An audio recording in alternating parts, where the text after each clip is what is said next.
Assalamualaikum warahmatullahi wabarakatuh. Selamat pagi semuanya.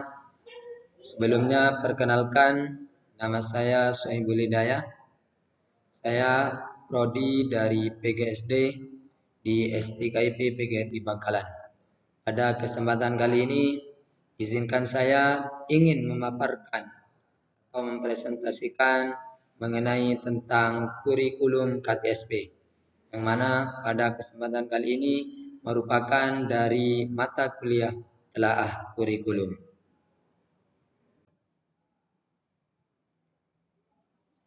Yang pertama, apa sudah mengenal mungkin sebelumnya? Kalian itu sudah mengetahui atau mungkin sudah paham apa itu tentang KTSP?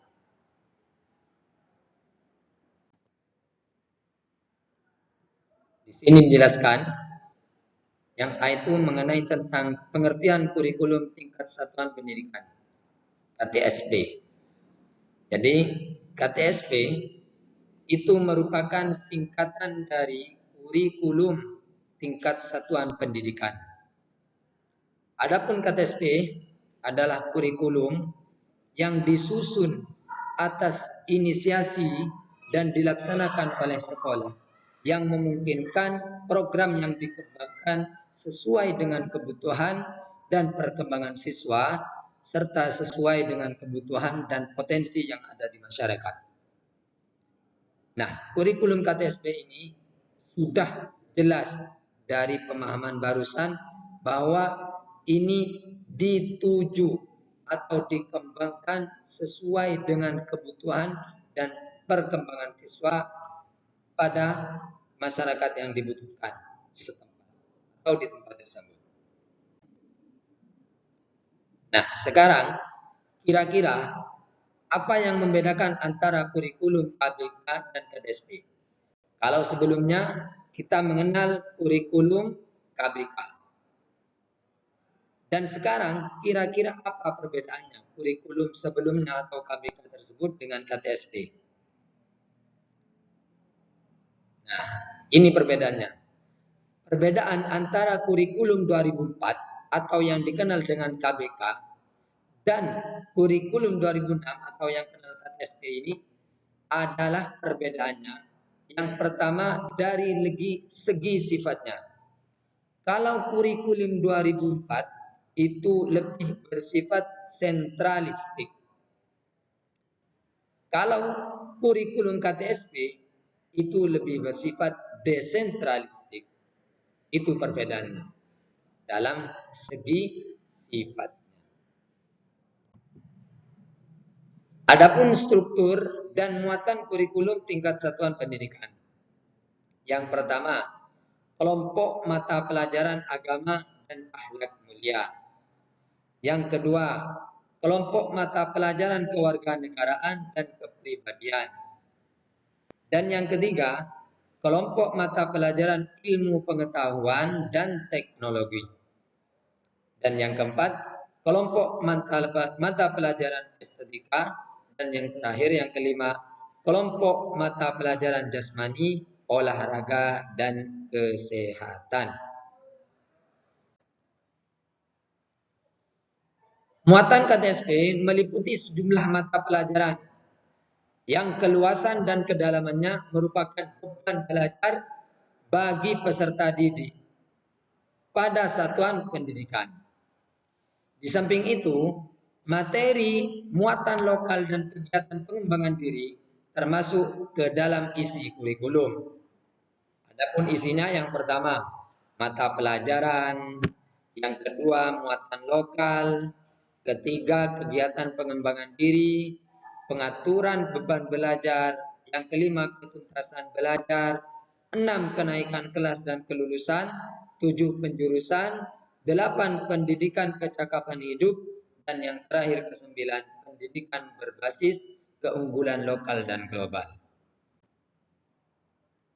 Nah, yang selanjutnya kita akan membahas tentang prinsip-prinsip umum pengembangan kurikulum. Di sini ada 5. Yang pertama, jelas relevansi. Yang kedua, fleksibilitas. Yang ketiga, kontinuitas. Kontinuitasis atau kontinuitas itu sama. Yang keempat, praktis, dan yang kelima, efektivitas. Mau tahu penjabarannya? Simak selanjutnya. Untuk yang selanjutnya yaitu prinsip-prinsip dalam pengembangan KTSP. Yang pertama, berpusat pada potensi perkembangan, kebutuhan, dan kepentingan peserta didik dengan lingkungannya. Yang kedua, beragam dan terpadu. Yang ketiga, tanggap terhadap perkembangan ilmu pengetahuan teknologi dan seni. Yang keempat, relevan dengan kebutuhan kehidupan. Maksudnya relevan itu sesuai. Yang kelima, menyeluruh serta berkesinambungan. Yang keenam, belajar sepanjang hayat. Dan yang terakhir ketujuh, seimbang antara kepentingan nasional dan kepentingan daerah.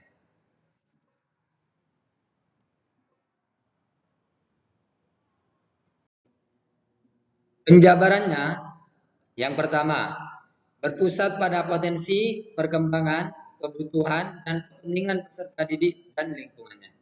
Jadi kurikulum dikembangkan berdasarkan prinsip bahwa peserta didik itu memiliki posisi sentral untuk mengembangkan kompetensinya agar menjadi manusia yang beriman dan bertakwa kepada Tuhan Yang Maha Esa, berakhlak mulia, sehat, berilmu, cakap, kreatif, mandiri, serta menjadi warga negara yang demokratis serta bertanggung jawab.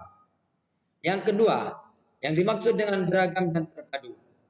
Kurikulum KTSP ini dikembangkan dengan memperhatikan keragaman karakteristik peserta didik, kondisi daerahnya, jenjang dan jenis pendidikan, serta menghargai dan tidak diskriminatif terhadap perbedaan agama, suku, budaya, adat istiadatnya, status sosial, ekonomi, dan gendernya.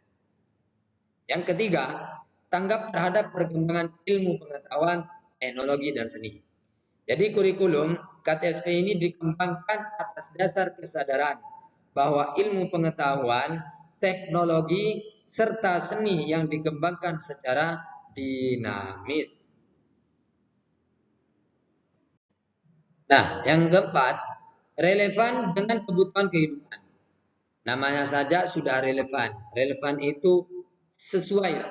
Jadi pengembangan kurikulum dilakukan dengan melibatkan pemangku kepentingan atau stakeholder untuk menjamin relevansi pendidikan dengan kebutuhan kehidupan, termasuk di dalamnya kehidupan kemasyarakatan, dunia usaha, serta dunia kerja. Oleh karena itu, pengembangan keterampilan pribadi, keterampilan berpikir, keterampilan sosial, keterampilan akademik, dan keterampilan vokasional merupakan keniscayaan.